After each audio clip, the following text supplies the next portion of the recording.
What it do, comic bros?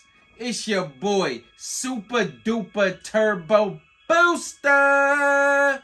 And today, we about to break down this Batman Eternal Omnibus, the 2023 edition.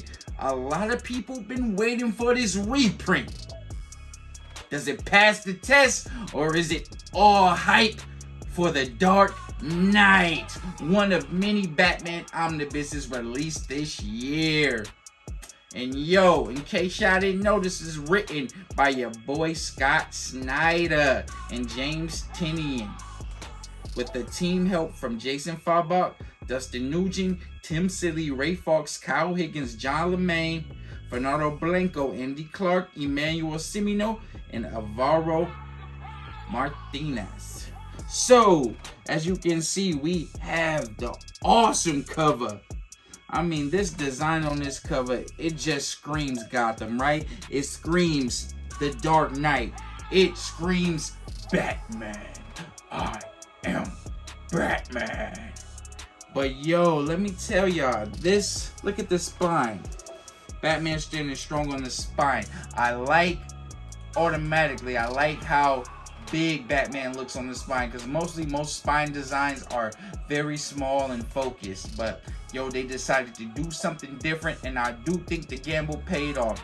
Yes, it is another DC reprint that we did not get a DM cover for.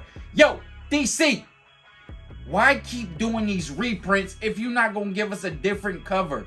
You feel me? Like, it's marketing. You can maybe make the same people who bought the last printing buy it again if you get a dope DM cover. I mean, Marvel gets it. I don't know why you don't, DC. Why don't you see it? You're messing up the money, baby. You're messing up the money.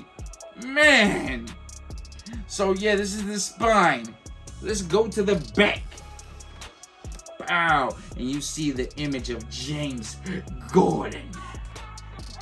But yo, if y'all look at this one more time, I gotta point out to y'all, yo, the Bat family standing strong. Let's get this off. Now, and we get a lovely image of the Bat family all in action, because yes, you guessed it. If you read this, you know that this omnibus is really more about the Bat family than it is Batman. At least we got a super, but I will say this is one of the best graphic prints that DC Comics has done, because this thing is beautiful. This thing is magnifico. And this is the Batman Eternal Omnibus by DC Comics. And we all know that this ran for a while, right? So let's get this open. Batman Eternal. How do y'all? Ooh, I like that opening page. But this is definitely a beautiful book. Come on.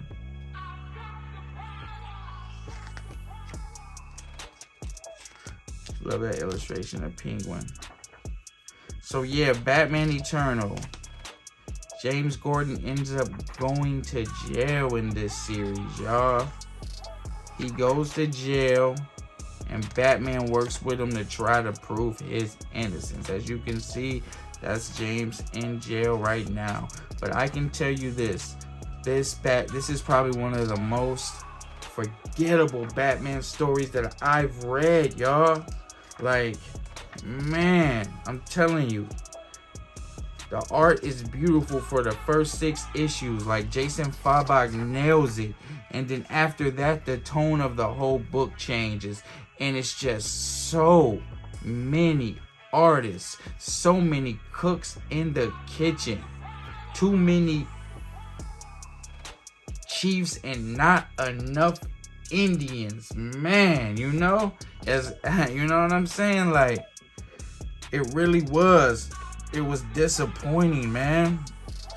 It was disappointing, man. And I don't care what nobody say. How good? If once that you can change artists, but you don't. Once you change the tone of a book, the book changes, man. And that Fabok art is so gripping. It's so fantastic that the other people that follow him just really couldn't get it right for me. I'm sorry, it couldn't really get it right for me. The story was okay, but just okay. It's more, like I said, it's more, you get more Bat Family and spoiler and all of that than you do Batman. It's more about the family. This was a year-long story. I think it ran for 52 weeks. I think it ran for 52 issues if I'm not mistaken. But yeah, it just didn't end well for me. It did not. Like, you get excited when you see names like Scott Snyder, Tinian, Fabok. Like, you know, those guys got a reputation to uphold. I just thought this series was ended up being super overhyped and not well executed. Not executed well at all, but the art is beautiful in here, but it's just like that tone changes, and you'll see, you know, you read the first 6 issues, then it's like, what? It just doesn't seem as dark as it was, you know? There was a breakout character, Julia Pennyworth. Now, her story and all her stuff was dope. I love when they have these new characters in, you know, that just grip you and just grab you. Her story and how they used her in this story was amazing. I even like some of spoiler stuff. And the relationship that Robin was having with with Spoiler. I did like the Spectre issue. You do get a lot of cameos in this book as well. You do get a lot of cameos.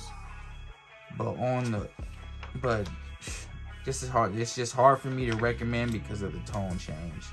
It really threw me off and affected my reading experience.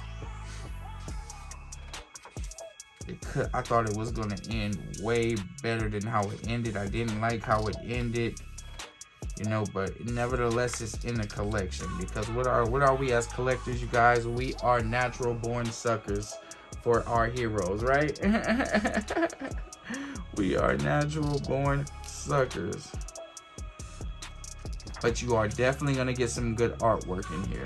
And I'm not saying like the art gets bad or nothing like that. I'm just saying that the tone changes so much that it just affects the reading, man.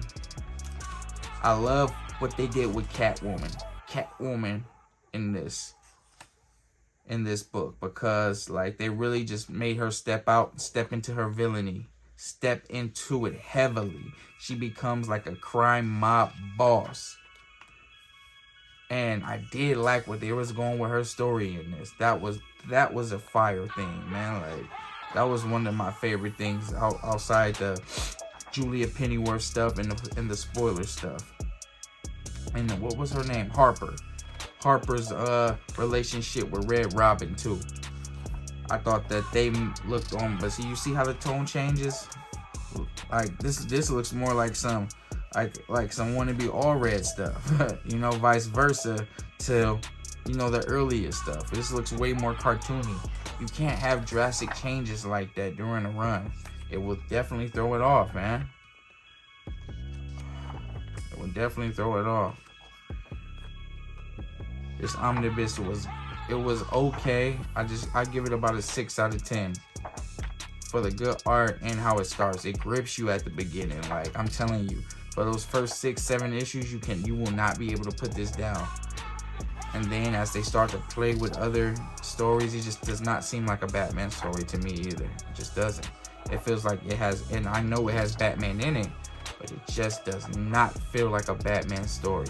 They probably should have named this Batman Family Eternal or Batman Family Tree, The Eternal Fire.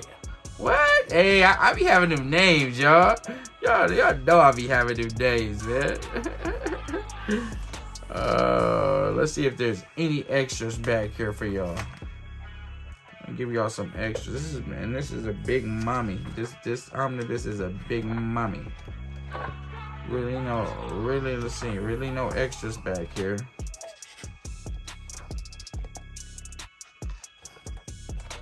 And I think we get a couple covers. Some concept art. Character studies. Ooh, there goes spoiler. Harper. What's her name? Blue Rose? Blue Hood. Clue Master. Yeah, I did like his whole relationship with his daughter. Cause you know his daughter is spoiler. I like how they did that. Clue Master, he was pretty cool, but at the end, and that is that, y'all. And it was just very forgettable to me. But this is the Batman Eternal Omnibus, the 2023 edition. If you love it, sub it. If you hate it, fake it and sub it anyway. We are a small channel and we are just trying to grow. I am your gracious host, SUPASHAUN, or you could just call me Dupa.